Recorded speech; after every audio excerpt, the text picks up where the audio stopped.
Berapa hari kemarin di 5 hari yang lalu sepedaan 500 kilo. Wah, itu seharian 500 kilo itu luar biasa. 500 kilo. Jadi bener gak nih? Halo. Ini sampai podcast ini. Hampir podcast gak apa-apa. Kebetulan ini ada atlet tadi makanya untuk berbagi pengetahuan tentang bagaimana tadi kan bagaimana supaya tidak terjadi cedera. Itu loh. Tidak langsung lari daukan itu. Itu pentingnya sport science. Ya, harus paham sport science itu. Ada yang tanya kan? Udah cukup jelas. Cukup jelas.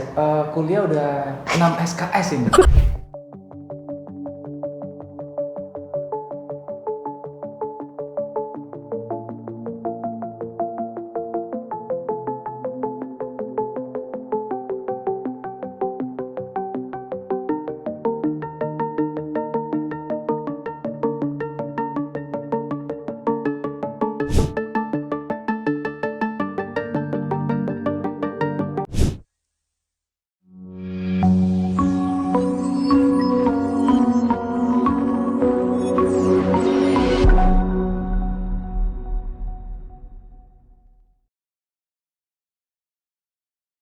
Assalamualaikum warahmatullahi wabarakatuh.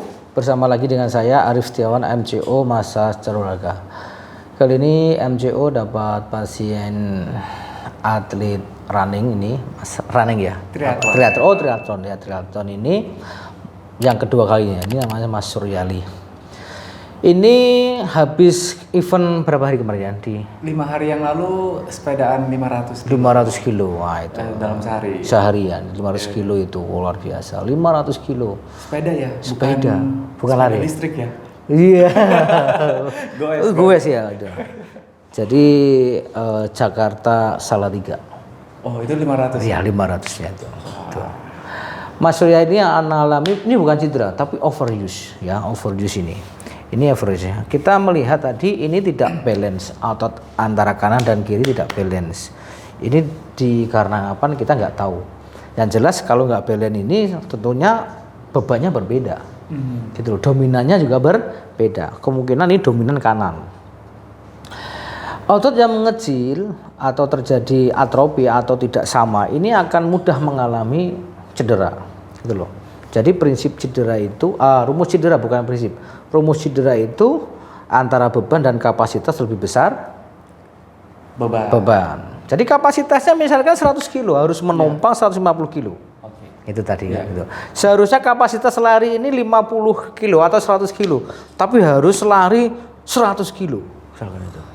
Ini akan mengalami namanya cedera. Ini belum sempat cedera.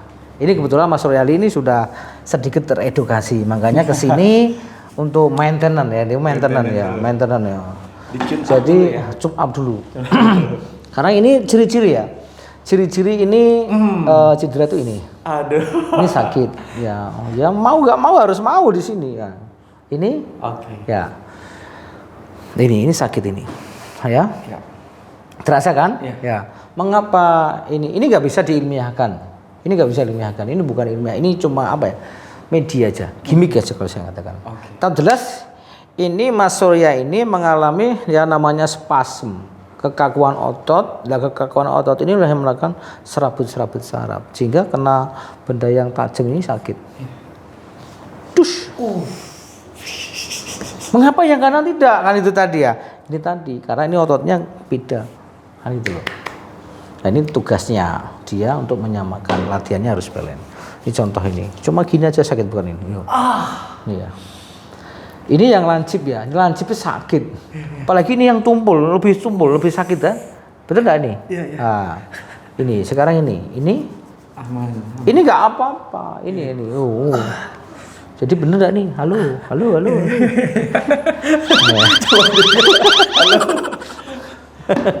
Ya ini. Jadi ini sambil edukasi ya. Jadi atlet-atlet yang pro ini akan mengalami namanya overuse ya. Ini perlu. Massage pun itu berbeda. Berbeda massage-nya. Massage ini massage enak kalau seperti ini. Wah, enak. Dan ini yang nggak boleh. Nggak boleh ya. Akan menidurkan. Oh, bikin rileks. Iya, akan menidurkan otot. Masa ototnya hilang, powernya hilang, kan gitu. Harusnya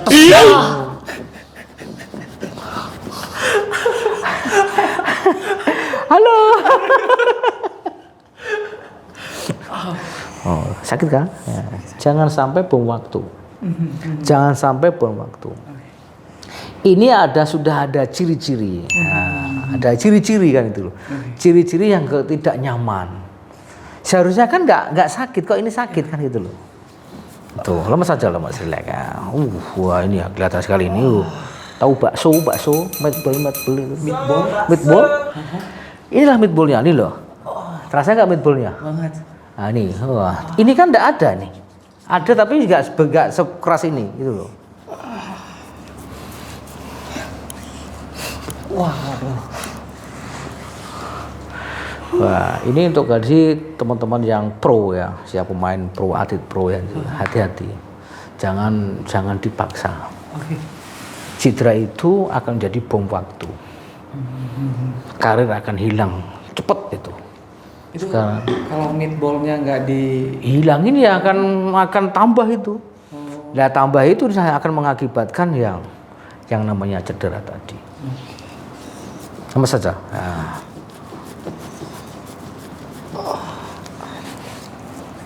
Nah, ini kan tadi nggak tahuan.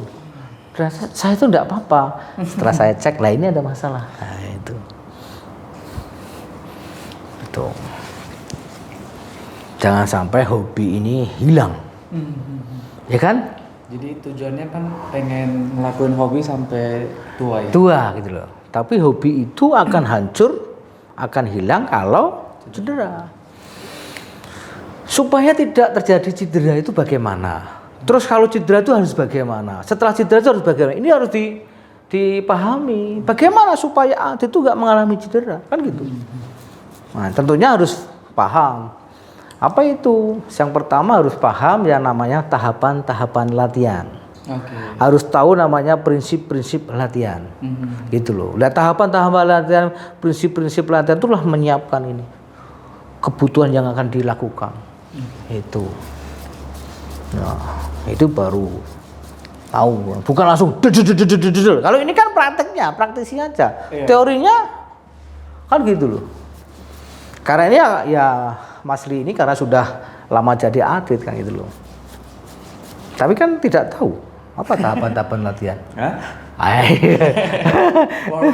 Warming up. Itu satu prinsip latihan ya harus. Jadi beda prinsip latihan sama tahapan-tahapan latihan. Jadi warming up itu siapin badannya supaya ready ya. Bukan badan, tapi otot. Otot. Ya, menyiapkan otot, menyiapkan sendi, menyiapkan mental. Oke. Nah itu.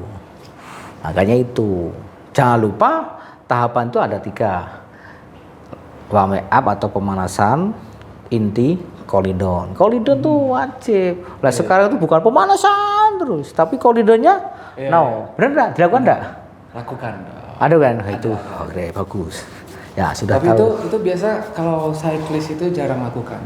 Beberapa cyclist setelah latihan goes nyampe rumah mandi. Tidur.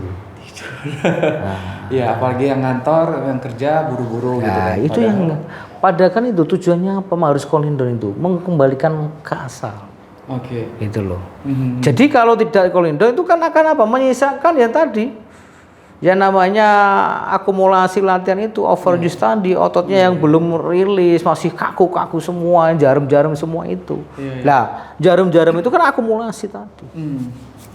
Kedengarannya simple ya. Simple. Klise banget ya. Oh, iya. Penting. Nah, tadi sakit kan? Iya. Ini nggak apa-apa. Ini sudah nggak apa-apa. Aman. Aman kan? Itu loh. Ini banyak orang loh. Ya, bukan kita bersandiwara bukan kan? Ini asli kan, real kan? Asli ya. Ini sama podcast ini. Hampir podcast nggak apa-apa. Ini lost doll ini. Nah kebetulan ini ada atlet tadi makanya untuk berbagi pengetahuan tentang bagaimana tadi kan, bagaimana supaya tidak terjadi cedera, bagaimana kita merawat setelah mengalami cedera atau mengalami cedera itu harus bagaimana? Iya. Kalau cedera itu harus bagaimana toh? Kan itu loh. Ini kan ya belum tahu. Iya. Setelah cedera itu apa yang harus dilakukan? Nah itu. Tadi sudah supaya tidak terjadi cedera tadi tahapan latihan, prinsip latihan. Yang berikutnya adalah faktor penyebab cedera. Nah, faktor-faktor itu harus dipahami. Oke. Apa itu? Yang pertama, kelelahan. Overuse. Yes. Benar enggak? Benar. Iya, ini banyak yang nggak disadari ini, overuse ini. Itu beberapa atlet punya mental yang bagus, tapi kadang ya underdeal-nya itu mendukung nggak? Kan itu iya. Udah kelelahan tapi digas terus Iya. karena mereka merasa sanggup, Iya. harus bisa fight gitu ya. Manusia itu seperti mobil, supaya bisa dipahami. Mobil itu kan ada mesin, ada penggerak, gitu loh. Nah, yang ditemukan tadi semangat tadi, mesinnya bagus itu, tapi nggak mengetahui onderdil-onderdilnya penggeraknya itu sudah mulai oglah, apa namanya itu bonjelnya sudah mulai kena. Ini kan nggak dipikir, hajar terus. Kalau mesin kan nggak mikir itu kan, kan gitu loh. Ankle gini-gini udah mulai bunyi. Ya, nggak bunyi nggak sakit aman. Aman. Kalau sakit ya nggak aman itu. Jadi overuse. Yang kedua tadi adalah gizi. Oke. Gizi ya, itu wajib gizi. Jangan karbonnya, proteinnya ya tinggi kamu itu. Yang ketiga adalah komponen fisik. Tiga ini ya harus dipahami. Komponen fisik itu apa? Kalau pelari itu apa? Predominannya itu apa? Ya, daya tahan, kecepatan, kan gitu kan? Kekuatan. Nah, daya tahan pun ini kalau diungkap lagi banyak. Ada tahapan umum, ada tahapan khusus. Kalau pelari ada tahapan umum itu ada meliputi jantung, paru, dan peredaran darah. Dan ada daya tahan otot. Nah itu. Nah sekarang bagaimana melatih itu? Nah itu kan banyak kan itu. Nah, itu loh. Tidak langsung lari melakukan itu. Itu pentingnya sport science. Ya harus pahami sport science itu. Yang ada itu di perguruan tinggi. Wah. Tapi kita nggak mungkin kuliah lagi nih. Ya nggak mungkin kelihatan sebenarnya kan belajar kan bisa. Seperti ini kan sambil belajar. Cari info. Kok nggak sakit ya? Sombong ya. Tadi teriak-teriak ini meatballnya sudah hilang ini. Meatballnya sudah hilang ya. Nah ini. Oke. Jadi faktor. Sekarang kalau cedera. Ya kalau cedera harus bagaimana kan gitu loh. Jangan panik, tenang. Yang bagus medis. Jangan pijit langsung pari, bukan. Di sini langsung kena langsung ke sini saya suruh pulang. Wow. Karena ini bukan ranah kita. Jadi cedera baru itu tidak boleh langsung dipijat. Mengapa? Itu ada luka. Kalau dipijit akan tambah luka. Peradangan. Itu ada luka boleh, ada saatnya. Kapan setelah masa akut lewat itu harus 10. Hari ke-10 baru boleh. Dan itu pun harus orang yang paham. Apa ini? Ternyata hari 10 ototnya sobek, pijit, hancur lagi. Makanya seorang mesur itu harus memahami patologi, anatomi, fisiologi, kinesiologi. Nah, patologi itu apa? Itu perjalanan yang menyebabkan cedera itu. Analisisnya.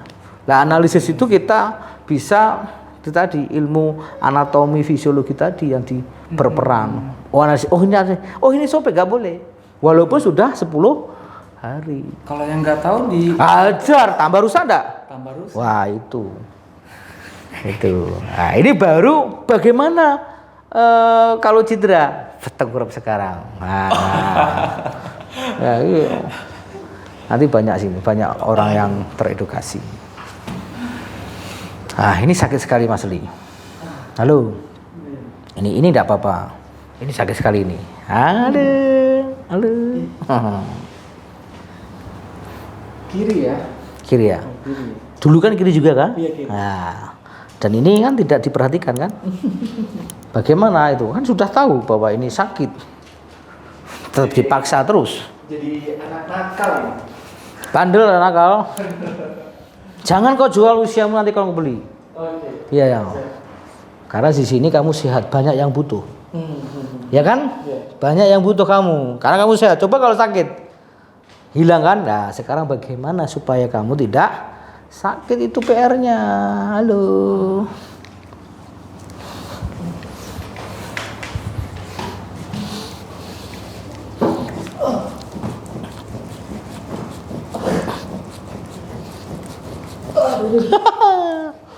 Sakit kah? Dan ini kamu nanti akan, kalau cedera parah, kamu akan datang setiap saat seperti ini. Apa yang kau pikirkan? Ingatlah sakitmu sebelum sehatmu ya. Datang setiap saat ngobrol aja boleh. Oh, saya nggak kerja nanti kan ngobrol. Ini saya menggunakan waktu loh. Ini 1 jam loh ini.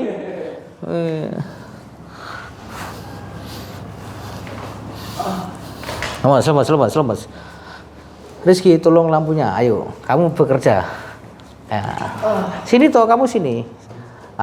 Ini bocil saya ini. Ya oke. Ini. Oke. Dapat ilmu toh nanti. Gantian, kamu bantu juga. Barter namanya.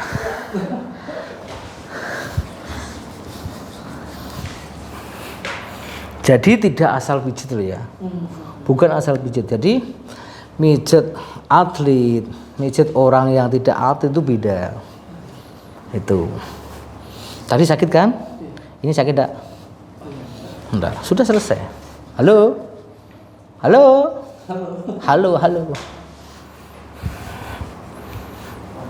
Sekali.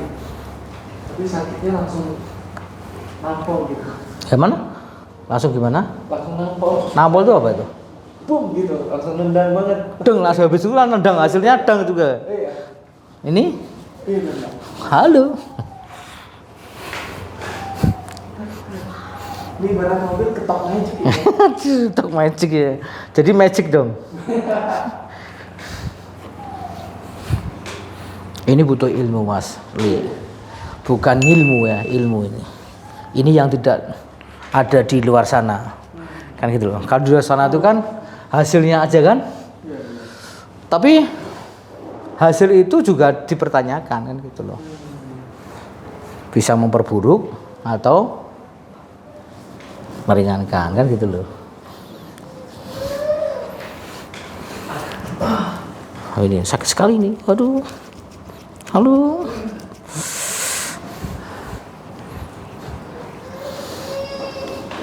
Jadi measure itu tadi selain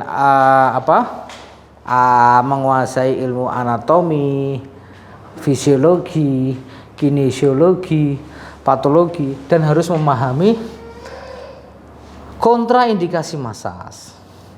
Harus tahu kontranya itu apa, yang boleh bagaimana, yang tidak boleh bagaimana.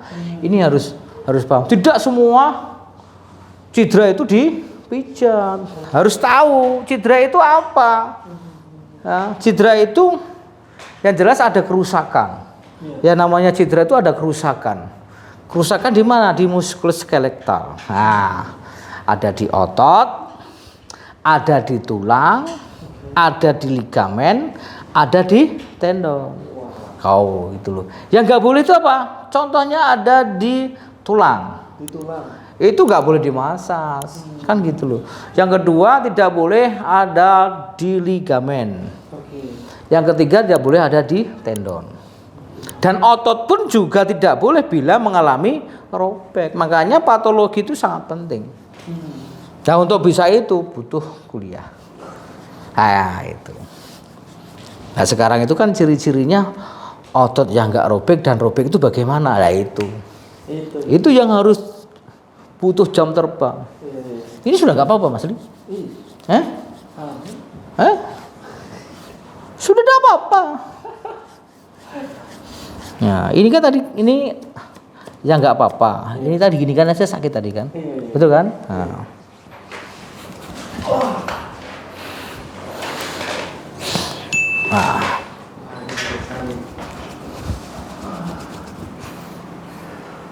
Nih sakit ini, sakit banget enggak?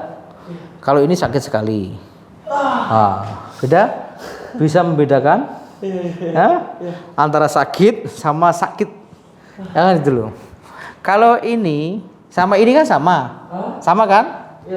Kalau ini kan sakit sekali. Tadi yang pertama kan ini, betul?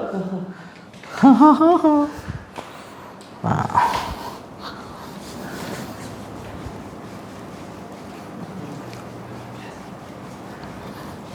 30 menit Mas. Udah 30 menit aja. 20 menit. Kurang.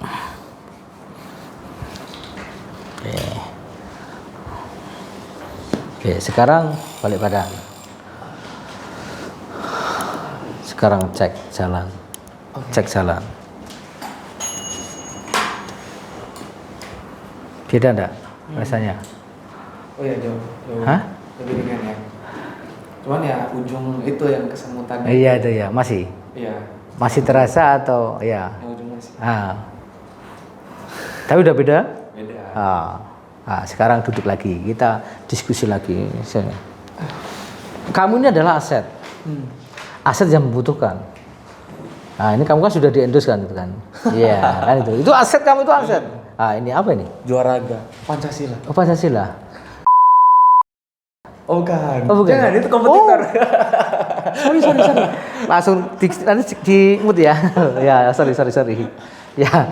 Jadi sekarang bagaimana atlet ini? Tadi kan saya cedera sudah ya. Kalau cedera itu bawa ke medis, didiagnosa. Sekarang setelah ditangani, apa yang harus dilakukan seorang atlet itu supaya tidak mengalami cedera berulang? Kan itu loh. Nah, tentunya ini ya, misalkan ini cedera, ini baru tahap 1. Nah, tahap 2 ini yang perlu ya. Tahap 2 itu yang pertama adalah mobilitas sendi. Harus latihan mobilitas sendi. Yang kedua latihan kekuatan. Mengapa harus latihan mobilitas sendi dan kekuatan? Ya, supaya apa? Rumahnya ini lepas atau luas gerak sendinya itu tidak ada yang mengganggu. Sesuai dengan geraknya. Kekuatan itu apa? Meningkatkan massa otot. Meningkatkan fungsi otot. Kan gitu loh. Supaya apa? Karena orang yang mengalami cedera itu akan menurun kapasitas ototnya menurun, fungsi ototnya menurun. Kan itu kan? Itu. Jadi dengan latihan kekuatan itu meningkatkan massa otot, fungsi otot.